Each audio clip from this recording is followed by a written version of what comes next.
नमस्कार दोस्तों। दुनिया भी चमक दमक से दूर, आइए चलते हैं उन पुरानी गलियारों की तरफ जहां गए हुए एक अरसा गुजर गया है। कुछ किस्से बाकी थे शायद, उन्हें पूरा करते हैं अपने छोटे से प्रयास से जिसका नाम है किस्से गलियारों की।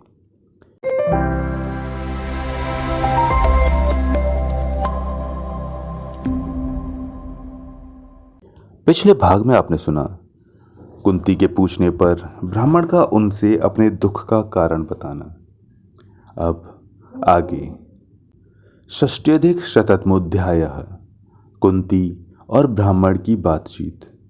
कुंती बोली, ब्राह्मण, आपको अपने ऊपर आए हुए इस भय से किसी प्रकार विषाद नहीं करना चाहिए। इस परिस्थिति में उस राक्षस से छूटने का उपाय मेरी समझ में आ गया। आपके तो एक ही नन्हा सा पुत्र और एक ही तपस्विनी कन्या है, अतः इन दोनों का तथा आपकी पत्नी का भी वहां जाना मुझे अच्छा नहीं लगता। विप्रवर, मेरे 5 पुत्र हैं, उनमें से एक आपके लिए उस पापी राक्षस की बलि सामग्री लेकर चला जाएगा।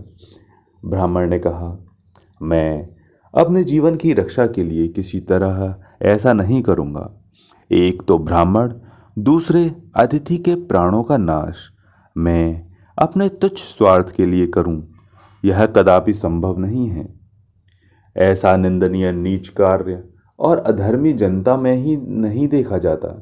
उचित तो यह है कि ब्राह्मण के लिए स्वयं अपने को और अपने पुत्र को भी निछावर कर दे।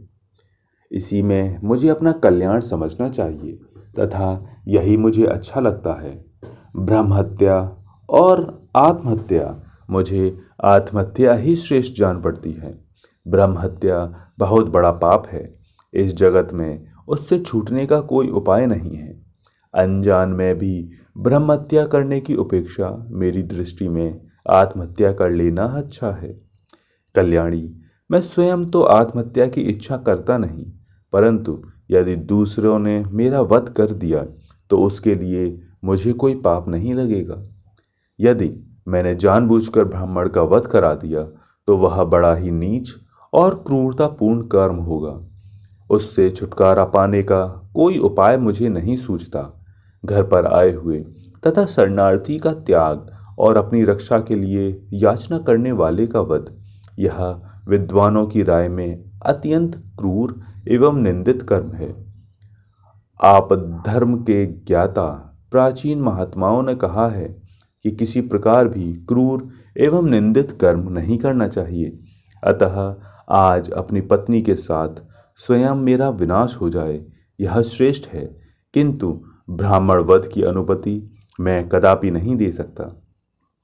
कुंती बोली, ब्राह्मण, मेरा भी यह स्थिर विचार है कि ब्राह्मणों की रक्षा करनी चाहिए। यों तो मुझे भी अपना कोई पुत्र अप्रिय नहीं है, चाहे मेरे 100 ही पुत्र क्यों ना हो, किंतु वह राक्षस मेरे पुत्र का विनाश करने में समर्थ नहीं है, क्योंकि मेरा पुत्र पराक्रमी, मंत्र सिद्ध और तेजस्वी है। मेरा यह निश्चित विश्वास है कि वह सारा भोजन राक्षस के पास पहुंचा देगा और उससे अपने आप को भी छुड़ा लेगा। मैंने पहले भी बहुत से बलवान और विशालकाय राक्षस देखे हैं जो मेरे वीर पुत्र से भिड़कर अपने प्राणों से हाथ धो बैठे हैं। परंतु ब्राह्मण, आपको किसी से भी किसी तरह यह बात कहनी नहीं चाहिए, नहीं तो लोग मंत्र सीखने के लोभ से कौतूहलवश मेरे पुत्रों को तंग करेंगे। और यदि मेरा पुत्र गुरु की आज्ञा लिए बिना अपना मंत्र किसी को सिखा देगा तो वह सीखने वाला मनुष्य उस मंत्र से वैसा कार्य नहीं कर सकेगा जैसा मेरा पुत्र कर लेता है। इस विषय में साधु पुरुषों का ऐसा ही मत है। कुंती देवी के यों कहने पर पत्नी सहित वह ब्राह्मण बहुत प्रसन्न हुआ और उसने कुंती के अमृत तुल्य जीवनदायक मधुर वचनों की बड़ी प्रशंसा की।